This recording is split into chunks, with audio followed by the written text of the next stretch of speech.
L'option militaire, donc les réponses militaires, celles qui consistent à déployer des forces armées dans la zone, à elles seules ne pourraient pas venir à bout de l'insécurité caractérisée par la présence des groupes qualifiés de terroristes. Il faut beaucoup plus que ça. D'ailleurs, ces solutions militaires doivent être pensées comme une composante d'une boîte à outils beaucoup plus large qui comprend les questions de développement, qui comprend les questions de gouvernance. Donc il sera difficile que la réponse militaire à elle seule puisse venir à bout de l'insécurité.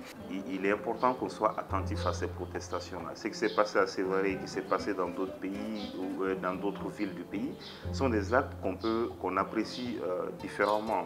On peut condamner ces actes, tout comme on peut essayer de justifier ces actes-là.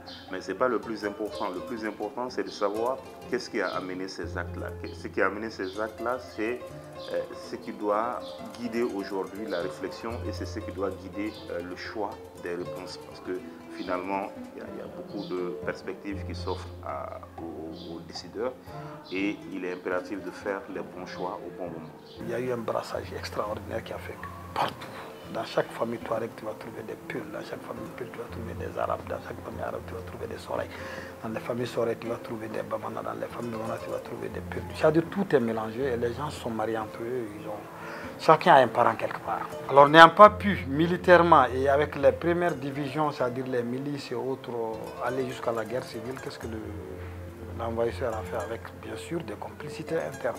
Ils sont parvenus maintenant à mettre dans la tête des gens que non, c'est telle ethnie qui fait telle chose, c'est telle ethnie qui fait telle chose et les gens sont mis à s'attaquer. Mais heureusement, il y a toujours des bonnes volontés, des gens qui comprennent. Vous voyez, les gens sont partis jusqu'à s'attaquer à l'aménagement. Alors que les mêmes gens avaient donné le nom de leurs enfants qui étaient nés à l'époque à Daniel Boiteux, à Hollande. Même si moi je fais partie des gens à l'époque qui n'étaient pas du tout contents du fait qu'il y ait une intervention parce que tout ça, il y avait de la manigance sous ça, il y avait de la manipulation. Et aujourd'hui, si ces gens se révoltent, ils parviennent jusqu'à aller piller, ce qui n'est pas naturel chez le Malien. Moi, je ne suis pas content que les gens en veulent à ceux qui sont allés piller. Parce que c'est bien de comprendre souvent qu'est-ce qui est à la base d'une chose et comment interpréter la chose. Mais quand tu prends sur ce que toi tu désires et tu penses que ton désir est le socle de la réflexion, tu te trompes. Et tous ces abus, d'où qu'ils viennent, quoi qu'on dise, c'est des abus qui ont pour origine la malgouvernance et aussi la complicité de nos dirigeants avec une certaine communauté internationale. La crise du centre, elle a commencé depuis sous le président Atiti, par rapport à des problèmes entre agriculteurs et éleveurs. Et nous nous sommes assis parce que nous n'avons pas mesuré la menace en tant que telle. Et la crise au centre est venue, a été créée par rapport à une course aux ressources naturelles et aux ressources de production. Les terres, l'eau, les bourgoutières, les marigots, les huèdes et autres. Dans un pays qui a une planification stratégique, nous savions que cette crise est une crise qui est liée à la rareté des ressources naturelles et aux conditions climatiques. L'État malien devrait à l'époque soumettre un projet au Fonds climat parce que c'est un problème de développement avant d'être un problème. C'est un problème de développement, un problème économique avant d'être un problème sécuritaire. On devait soumettre un projet au Fonds climat pour avoir des solutions idoines qui s'imposaient par rapport à la gestion de la crise.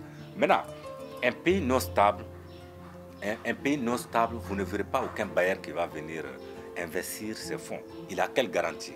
La création de ces milices-là qui a conduit à l'absence, disons, qui s'est manifestée pendant l'absence de l'État, à installer dans le cœur des gens un système de vengeance et autres. Donc c'est ce qui a fait que nous avons assisté à partir de janvier des massacres de masse où c'est des villages tout entiers qui sont attaqués, massacrés, des femmes, des enceintes, des enfants et autres. Ça c'était des choses dont on n'était pas habitué.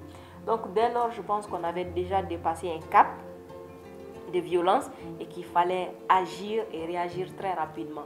Mais malheureusement encore les actions tentent de donner les résultats escomptés parce que les actions sont lentes, souvent les réponses sont extrêmement lentes ou ne sont pas adaptées. Et Sissi qui a amené les cas de Ogosago, où tout le monde a crié, mais après peu de temps après, les gens ont oublié parce que ce n'est pas Bamako. Après, il y a eu le cas de Sobanda, ainsi de suite, jusqu'à ce que maintenant on attaque les camps militaires. Alors, Boulkessi et Mondoro, c'est pas la première fois, c'est pas la première fois qu'on attaque les positions de l'armée malienne, c'est pas la première fois non plus qu'on attaque les camps des forces armées. Je pense que c'est devenu un peu une habitude aujourd'hui au Mali que les camps des forces armées soient attaqués, et ça nous amène nous-mêmes à nous poser la question, est-ce que les militaires doivent plus se soucier de leur propre sécurité que la sécurité des citoyens? Parce que si les militaires sont là pour sécuriser les citoyens et que c'est les camps militaires qui sont attaqués, que les armements sont emportés et tout, ça fait vraiment peur. Comprendre que le problème n'est pas uniquement qu'un problème intercommunautaire, mais c'est un problème d'insécurité chronique, multiforme et multidimensionnel et multi-acteur, auquel c'est le chef de l'État qui doit prendre des choses en main. Il est parti à Ogosago, il ne dit plus jamais ça. Il y a eu Sobanda, il est parti, plus jamais ça. Maintenant, il y a eu Boulkessi, il y a eu Mondoro. Qu'est-ce qu'on fait? On attend encore pour qu'il y ait une autre attaque, pour qu'il sorte encore pour dire plus jamais ça. Je pense qu'aujourd'hui, il doit sortir et dire la vérité, parler vraiment un langage que le peuple comprend pour qu'on puisse sortir de ça. Après la signature de l'accord militaire de défense entre le Mali et la France, cela a donné une mobilité à l'armée française et qui a permis de cantonner notre armée sur notre propre territoire. Ce qui fait que l'armée malienne n'est plus à mesure de pouvoir prendre sa responsabilité à cause de l'aménagement et à cause de la force Barkhane.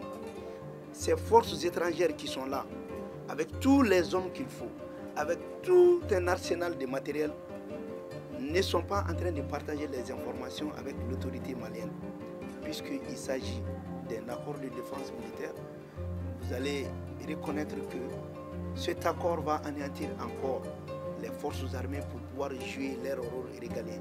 Ce qui fait que la crise va quitter le nord, ça va venir au centre. Et si nous n'y prenions pas garde, la crise peut venir à Bamako.